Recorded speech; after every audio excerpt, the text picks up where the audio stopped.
नमस्कार, आप देख रहे हैं SSI2। मैं देवेंद्र सिंह लड्डू। इस वक्त हम हैं पटना सिटी के गुलजार बाग स्टेडियम के प्रांगण में। आज अनुमंडल द्वारा शांति समिति की बैठक रखी गई है और इस बैठक के सबसे खास महत्वपूर्ण है कि त्यौहार जब देखिएगा तो अब जो सीज़न जो है कुछ दिनों बाद तमाम तरह की त्यौहार से पटा रहेगा पूरा पटना सिटी। ऐसे स्थिति में निपटने के लिए प्रशासन को काफ़ी कार्य करना पड़ता है, चाहे किसी भी तरह का सुरक्षा व्यवस्था हो, विधि व्यवस्था हो। उसी चीज़ के लिए आज शांति समिति की तमाम सदस्यों का इस बैठक है। इस बैठक में मैं बतला देना चाहता हूं कि पटना सिटी के नए अनुमंडल पदाधिकारी, पटना सिटी अनुमंडल पुलिस पदाधिकारी खंड 1, पटना सिटी पुलिस पदाधिकारी खंड 2 के तमाम अधिकारी पदाधिकारी लोग और ख़ासकर अनुमंडल से जितने भी थाना है उनके थाना अध्यक्ष, बड़ी पटन देवी के पुरोहित जो पंडित जो हैं मुख्य कर्ता धर्ता के रूप में, वो फायर ब्रिगेड के कर्ता धर्ता, पटना नगर निगम, चाहे आप नज़दीकी हॉस्पिटल देखिएगा तो गुरु गोविंद सिंह सदर अस्पताल पटना सिटी के उनके डॉक्टर से तमाम लोग आज खासकर दुर्गा पूजा, दीपावली, छठ पूजा, कार्तिक पूर्णिमा, इसी बिंदुओं पर चर्चा होगी। इस बार नए प्रतिमा जो स्थापित करने वाले उनके लिए लाइसेंस की क्या व्यवस्था है, क्या क्या ज़रूरी डॉक्यूमेंट कागजात की आवश्यकता है, डीजे का अलाव है या नहीं है, और जब भीड़ बढ़ती है तो ऐसे स्थिति में पुलिस से निपटने के लिए क्या कुछ कारगर कदम उठाने वाली है। ये तमाम बिंदुओं पर हम सीधे चलते हैं। इस बैठक में क्या कुछ कर रहे हैं शांति सदस्य के सदस्य और क्या कुछ कर रहे हैं पदाधिकारी, उनकी बात को सुन लेते हैं। यहाँ कुछ ही दिन का अनुभव है, लेकिन मेरा जो अनुभव रहा है कि यहाँ पे शांति समिति के सदस्य काफी एक्टिव हैं, अनुभवी हैं और एक सकारात्मक एटीट्यूड है कि चीजों को अच्छे तरीके से करके निकाला जाए। तो इसके लिए मैं आप लोगों का बहुत बहुत धन्यवाद देता हूँ। काफी बहुमूल्य सुझाव आए, जैसे अभी अंत में उधर से किन्हीं ने बताया कि वहाँ फ्लैक्स होर्डिंग का मन है यह शिविर 5 दिनों तक चलता है। 7वीं से लेकर 11वीं तक हम इस शिविर को लगाते हैं और इस शिविर के माध्यम से हम लोग शुद्ध पेयजल, मेडिकल की व्यवस्था, होया सूचना केंद्र, पुलिस सहायता केंद्र, इस साथ बहुत सारे कार्यक्रम का आयोजन वहाँ पे लोग करते हैं। लगभग 10 वर्षों से माननीय मुख्यमंत्री जी का आगमन हमारे शिविर में प्रत्येक वर्ष अष्टमी दिन होता है। समिति की बैठक रखी थी मेरे एएसपी साहब और SDPO2 साहब के साथ विभागीय पदाधिकारी जैसे अग्निशमन पदाधिकारी, बिजली विभाग के पदाधिकारी, नगर निगम के पदाधिकारी तथा सभी शांति समिति के सदस्य मौजूद थे। उन्होंने अपने अनुभव के आधार पर बहुमूल्य सुझाव दिए हैं। हमने सारे सुझावों को नोट डाउन किया है। इसके बाद मैं अलग से अपने विभागीय पदाधिकारियों के साथ बैठूंगा और हम लोग भरसक प्रयास करेंगे कि इनके सुझावों को हम लोग इनकॉर्पोरेट करें।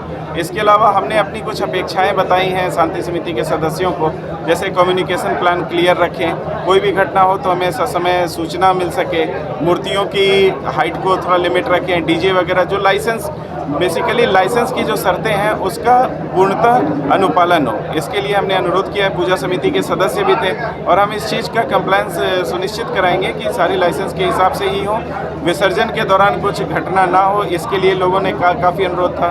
ट्रांसपोर्ट के अपना कम्युनिकेशन और आने जाने में परिवहन में लोगों को दिक्कत होती है, उसके संबंध में काफ़ी अनुरोध था। तो हम लोग फिर बैठेंगे और इसके संबंध में जो इनके समितियाँ हैं बताएं। क्या प्रावधान रखी गई? लाइसेंस के लिए पूरा एक चेकलिस्ट है जिसमें मूर्ति की हाइट, डीजे पे पूर्णतः प्रतिबंध, रात 10 से लेकर 6 बजे तक ध्वनि विस्तारक यंत्र पे प्रतिबंध, भीड़ कितना होगा, आने जाने का रास्ता, आने का अलग रास्ता, जाने का अलग रास्ता, CCTV प्रतिष्ठापन, फायर का जैसा वो बता रहे थे 200 लीटर का ड्रम, ये बहुत सारी शर्तें हैं। वो सारी शर्तें हमारी अपेक्षा है कि वो चेकलिस्ट पूर्ण करके हमारे पास देंगे, हम जांच करके तब लाइसेंस इशू करेंगे। जो लाइसेंसी रहेंगे हम उन्हें ही अलाउ करेंगे विसर्जन। देखिए, मुख्य रूप से इन बिंदुओं पे बात की जा रही है कि जो लाइसेंसधारी हैं वो सारी शर्तों का अनुपालन करें, स्पष्ट रूप से अंकित करें कि किस घाट से कब किस समय पर आपकी मूर्तियां विसर्जित की जाएंगी, किस तरह से आप कलश यात्रा के लिए निकलेंगे और प्रशासन के साथ जो भी सहयोग आप अपेक्षित हैं, आप अपनी बातें रखें, यहाँ पे मंतव्य रखें और उस आलोक में कार्रवाइयाँ की। लाइसेंस का क्या प्रावधान रहेगा सर? लाइसेंस के प्रावधान उनको स्पष्ट रूप से समझाया गए हैं। थानाध्यक्षों के साथ एवं एक लाइजनिंग अधिकारी भी दिया गया है प्रत्येक पूजा समिति को, ताकि आप लाइजनिंग अधिकारी से सारी बातें स्पष्ट रूप से समझ जाएं। उनके साथ आप बैठ के विचार करें, आपके जो भी वॉलंटियर्स हों उनके साथ एक व्हाट्सएप ग्रुप बनाएं। ये स्पष्ट निर्देश दिए गए हैं सभी को। आप अपने सभी पूजा समितियों से एक रिक्वेस्ट है कि इन चीज़ों का अच्छे से अनुपालन करें। धन्यवाद। इस बार लाइसेंस की क्या व्यवस्था?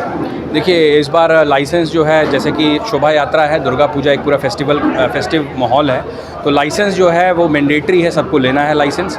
और उसके साथ साथ लाइसेंस के बहुत सारे नियमें हैं, उसको फॉलो करना है बाय लेटर एंड स्पिरिट। और जो निर्धारित जो रूट है उसको फॉलो करना है। और डीजे के ऊपर जो है उसके ऊपर प्रावधान है। उसके साथ साथ कितने लोग का जो है आई कार्ड देना है उसके ऊपर प्रावधान है। और इसी तरीके से जैसे कि पंडाल हो गया, मूर्ति हो गई, उसके हाइट के ऊपर प्रावधान है। उसके साथ साथ जैसे कि जो फायर का जो प्रावधान है उसके ऊपर भी उस पर चर्चा की गई है। तो ये सारी चीज़ें जो हैं लाइसेंस में दिया गया है। तो हर शोभा यात्रा को लाइसेंस लेना पड़ेगा। उसके साथ साथ हम लोग निरोधात्मक कार्रवाई भी जो है पुलिस वो भी कर रही है। और हम लोग जो एक्स्ट्रा डेपुटेशन संवेदनशील स्थल है, वीडियोग्राफी, उसके साथ साथ CCTV कैमरा इंस्टॉलेशन, ये सारे के ऊपर हम लोग जो है अपना आदेश निकल चुका है। और ये सारे चीज़ें जो हैं फेस्टिव सीज़न में बिल्कुल एक्टिव रहेगा और किया जाएगा। ये देखिए, पूर्णतः प्रतिबंध है डीजे के ऊपर, और इसको जो हम लोग फॉलो करेंगे। और अगर इसमें कोई डिफ़ॉल्ट करता है तो कार्रवाई की। जो क्राउड है उसके लिए विशेष पुलिस बल प्रतिनियुक्त हो, साफ़ सफाई की व्यवस्था हो। और ख़ास करके जो सकड़ी गली है उसमें जो पंडाल बनते हैं उस पंडाल में कम से कम 2 बाल्टी पानी, नहीं तो कम से कम जो अग्निशमन जो यंत्र है अग्निशमन के लिए वो ज़रूर रखना चाहिए। ये बात स्पष्ट किया गया, क्योंकि कोई भी दमकल या जो अग्निशमन जो वाहन है वो गलियों तक नहीं जा सकता। इसलिए सभी पूजा पंडाल के जो सदस्य थे, आमंत्रित जो सचिव थे, अध्यक्ष थे, उन लोगों को निर्देशित किया गया कि आप जो है एक ऐसा पंडाल बनाएं जिसमें आने और जाने दोनों का एंट्रेंस रखें, और आकस्मिक एंट्रेंस भी रखें, जिससे कि कभी ज़रूरत पड़ जाए तो निकलना पड़ जाए। और पानी और बालू, इन सब चीज़ों का व्यवस्था विशेष तौर पे हो। और मूर्ति की हाइट जो है ऐसा हो जो बिजली के खंभों और तारों से उसका स्पर्श ना हो सके। अनुमंडल स्तरीय शांति समिति की बैठक जो है वो संपन्न हुई है। इस पूरे मामले में, पूरे मौके पर देखिएगा तो पटना सिटी अनुमंडल पदाधिकारी हो, खंड 1 के SDPO ASP हो, खंड 2 के SDPO हो, ये तमाम लोगों ने इस बार जो है जो आप कह सकते हैं कि पूजा समितियों लोग को एक कड़ा निर्देश दिया है।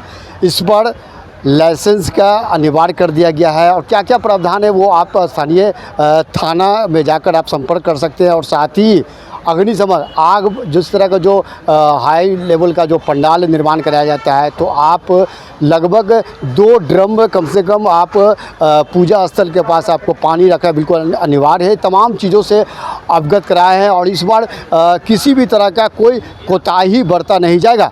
ऐसा साटू आप देखते रहिए, लाइक कीजिए। जय हिंद।